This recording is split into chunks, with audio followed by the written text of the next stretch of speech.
Hi, I'm Ryan Delvaneri with Image Depot Express. Thank you so much for tuning in with us today.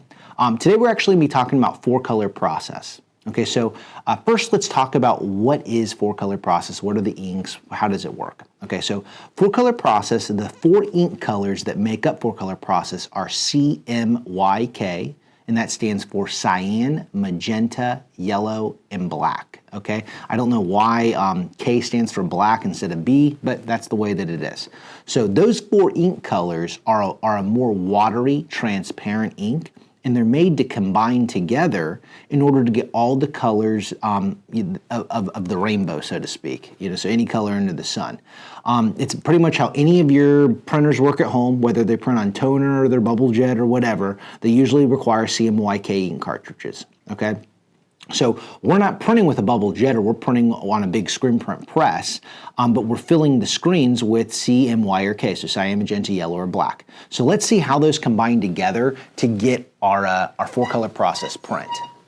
Okay, so what you're looking at here would be a standard four-color process print. Okay, hopefully y'all can see that. Okay, I'm gonna lift that up a little bit for you.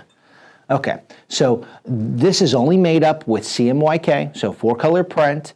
It always looks best on light-colored shirts. Okay, I'm going to show you here in a second what it looks like on dark-colored shirts and how we get around it. But what you want to think about is just like your printer at home, CMYK is designed to go onto a light-colored surface or a white surface. That's how all the colors are calibrated. Okay, so if we're going to print this onto a shirt color other than white, then we're going to need to do what's called underbasing. So underbasing is when we put a white ink underneath the entire logo. So then when we print the rest of the logo, it still is being printed on white. All right. So traditionally, we would have done that with plastisol ink. Okay. So plastisol ink again is an ink that sits on top of the shirt. So if you use a white underbase, plastisol screen essentially, so you're screen printing white plastisol ink onto the shirt to create your white underbase, it's going to be a heavy feel because you got one layer of white. Then you're going to have your CMYK that's built on top of that, all right?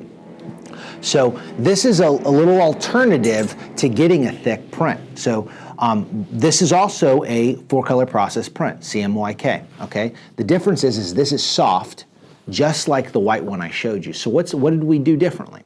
Instead of using a plastisol underbase, we actually used a discharge white underbase. Okay, so and we used a water-based ink for that. So we did a white water-based ink, and then we put discharge additive into it, and we're printing on 100% cotton shirts, so this will work. But just remember, if you weren't printing on 100% cotton shirts, and you wanted CMYK, and you wanted it on a dark-colored shirt, it's going to be a thicker print. Okay, but if you're doing 100% cotton, then we could do a discharge underbase, which is going to make that print then print on white. So we use a white discharge underbase, which takes the color out of the shirt and replaces it with a white tone, okay? And then that's what we're printing our CMYK on top of, so we can still get very vibrant colors.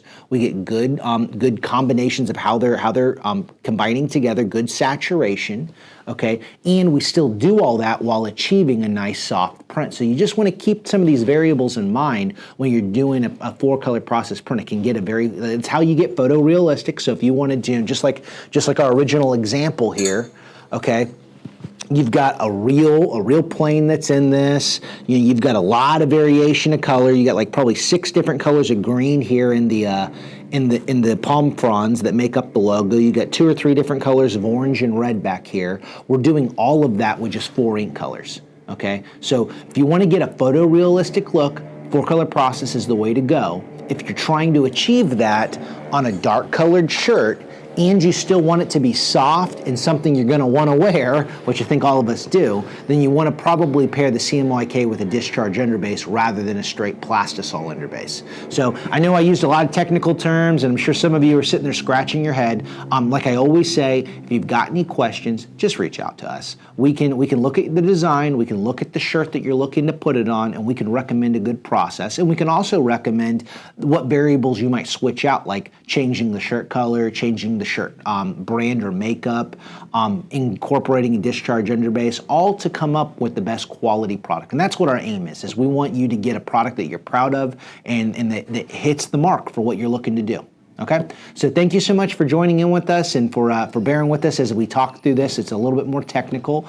We appreciate you. We look forward to working with you. We look forward to building a relationship with you. Have a great rest of your day. Make it a good one.